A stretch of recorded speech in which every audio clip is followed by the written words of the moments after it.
So you want to own a car wash. Buy a tunnel. Slap a membership sign out front. Watch cars roll through all day while you collect $25 a month from half the neighborhood. That is the pitch. That is what it looks like from the road. And on paper, the numbers back it up. The U.S. car wash industry will generate an estimated $19.2 billion in revenue in 2026. Well-run express tunnels post four-wall EBITDA margins of 35 to 50%. That is a better margin than most restaurants ever dream of. It sounds like the cleanest business in America. It is not clean. It is not simple. And underneath the wash, there is a business built on debt, land, water, and a customer base that can quietly disappear on you. Let's start with the building, not the dream, the concrete. A basic self-serve car wash, a few bays, a coin box, minimal automation, runs somewhere between $250,000 and $600,000 depending on land. An in-bay automatic, the kind you see next to a gas station, runs $789,000 to nearly $2 million. But the format everyone is chasing right now, the one printing the margins, is the express exterior tunnel. All-in development cost for a new express site in 2026 runs $4 to $8 million. That includes land, the building, and the tunnel equipment itself. A prime 1-acre pad on a busy corridor alone can run $1 to $2.5 million. The tunnel equipment package, the belts, the arches, the blowers, the brushes, runs another $1 to $1.5 million. And that is before site work, permitting, water reclamation systems, and a membership software platform that can easily add 6 figures on its own. Here is the part nobody puts in the brochure. Section 232 tariffs on steel and imported components have pushed equipment costs up sharply since 2021. A project that penciled out 3 years ago at 2021 land prices, 2021 construction costs, and 2021 interest rates frequently fails the math in 2026. The box got more expensive. The market did not get more forgiving. Now you have a building. You need cars. Break even for a leveraged new build sits at 120 to 180 cars a day. That is not a light number. That is real traffic every single day, rain or shine, from day one. And a new site does not hit maturity overnight. Ramp time to a full membership base runs 24 to 36 months. For 2 or 3 years, you are covering a mortgage-sized loan payment on a business that is still building its customer list. Let's talk about what it costs to keep the lights on. Labor is the single biggest controllable line item. On a well-automated express site, wages run in the low to mid-teens as a percentage of revenue. Add chemicals, and the combined labor plus chemical line runs around 28% of revenue at scale. Rent or mortgage takes another 10 to 20%. Equipment maintenance and repairs eat another 5 to 10%. Water is its own quiet drain. An unreclaimed tunnel draws 30 to 45 gallons of fresh water per car. A reclaim system cuts that by half or more, but reclaim systems cost money to install, and a growing list of states now require them just to get a permit. In parts of the Southwest, water access is no longer a utility bill. It is an entitlement question. No reclaim plan, no permit. No permit, no car wash. Insurance, marketing, credit card processing, software subscriptions for your membership platform. Add it all up. The industry's average operating margin sits near 14.1%. That sounds respectable. That is the average. That includes every tired self-serve bay from 1994 sitting right next to the shiny new tunnel that opened last year. Here is how the money actually comes in. 2 customer types: members and drive-ups. A member pays $25 to $35 a month for unlimited washes. They wash 2 to 3 times more often than a retail customer, and they behave like a subscription, not a purchase. Roughly 90% of members say they intend to renew every year. That is the stable half of the business. Then there is the drive-up customer, the person who pulls in, pays $12 to $15 for a single wash, and leaves. That customer is discretionary spending. And in 2025, discretionary spending got squeezed. Benchmarked non-member retail revenue at car washes fell 11.9% year-over-year in the second quarter alone.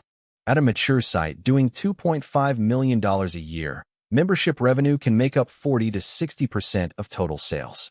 That recurring base is what makes the business survive a bad month. But it also means new operators are chasing a shrinking pool of non-member traffic just to prove out a new location, while established operators already own the loyal customers in that zip code. And here is where the real trap begins. Supply. New express openings hit 943 in a single year at the peak of the boom, 2022.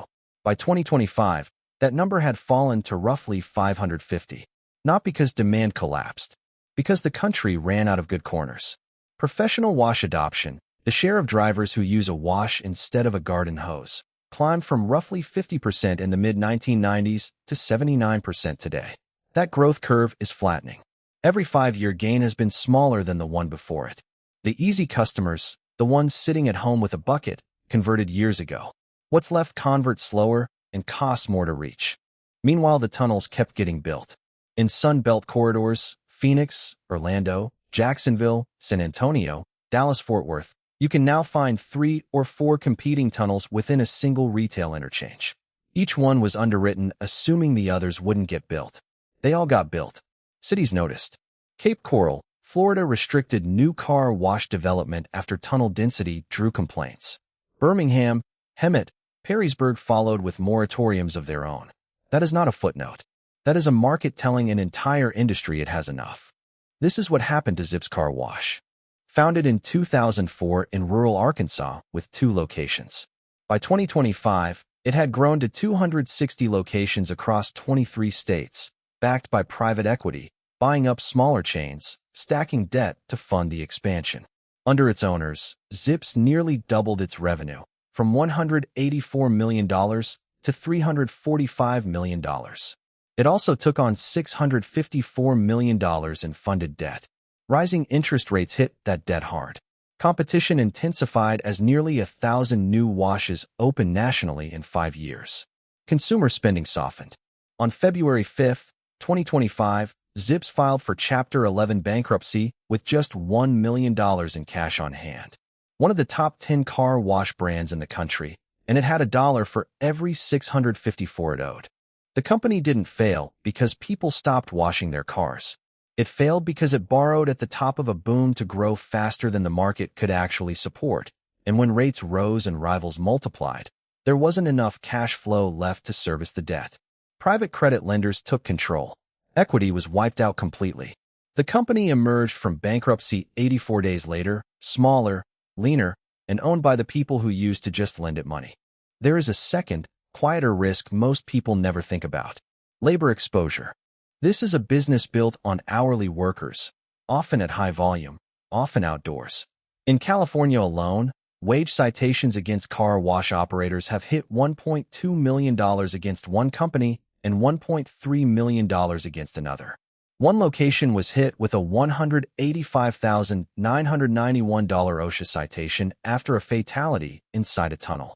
And in 2025, immigration enforcement actions detained more than 250 workers across over 80 car washes in the Los Angeles area alone, a shock that pushed up wages and turnover across the whole region overnight. None of that shows up in a pro forma. All of it can hit a small operator hard enough to shut down a location. Now think about scale. 1 tunnel versus 20. Some things genuinely get easier. Chemical suppliers give volume pricing once you're buying for a fleet of sites, not one location. A shared membership platform spreads its cost across more members. A regional brand can negotiate better lease terms and better insurance rates than a single independent ever could. This is exactly why private equity poured billions into the sector between 2020 and 2022. Roll it up, spread the fixed costs, sell the platform. But scale brings its own weight. 20 sites means 20 leases, 20 local permitting fights, 20 labor markets to manage at once. It means a corporate overhead layer, regional managers, a compliance team watching water rules in 5 different states. Consolidated platform margins actually run lower than a single well-run independent site because the platform absorbs every underperforming new location still ramping toward maturity. Multiple, large, debt-funded roll-ups have found this out the hard way. Growing fast and growing profitably turned out to be 2 very different skills, and not every operator who mastered one had the other. So what does actually owning one of these look like in real numbers? The optimistic scenario. You open a well-located express tunnel. $6 million all in. You hit 160 cars a day within the first year, ahead of the break-even range. Your membership base builds fast, hitting 50% of revenue by year 2. Mature annual revenue lands at $2.2 million. At a 42% four-wall EBITDA margin, that's roughly $924,000 a year in cash flow before debt service. That is generational wealth math, if it holds. The realistic scenario.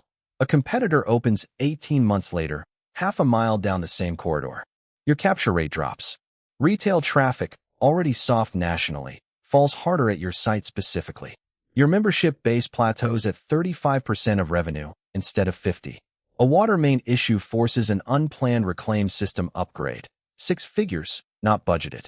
Your loan, financed at 2022 rates before the reset, costs more to service than projected. Mature revenue lands closer to $1.4 million instead of $2.2 million. Margin compresses to 28%. Net cash flow, roughly $390,000, against debt service that was underwritten assuming the optimistic number. That gap, between what the bank modeled and what the corner actually delivers, is where car washes go from profitable to distressed. The industry's own credit data tells the same story in miniature. SBA-backed car wash loans have historically charged off at a lower rate than the average small business loan, 5.25% versus 7.45% industry-wide. Car washes, done right, are safer bets than most people assume. But that number is a lagging indicator. The loans written in 2021 and 2022, at peak land prices and peak optimism, are still working their way through the system. The industry's own analysts admit it. The fear premium doesn't attach to car washes in general. It attaches to a vintage. The wash you build in a saturated corridor at the top of a cycle is a different asset than the same wash built 5 years earlier or 5 years later on a corner nobody else wanted yet. The tunnel is just machinery.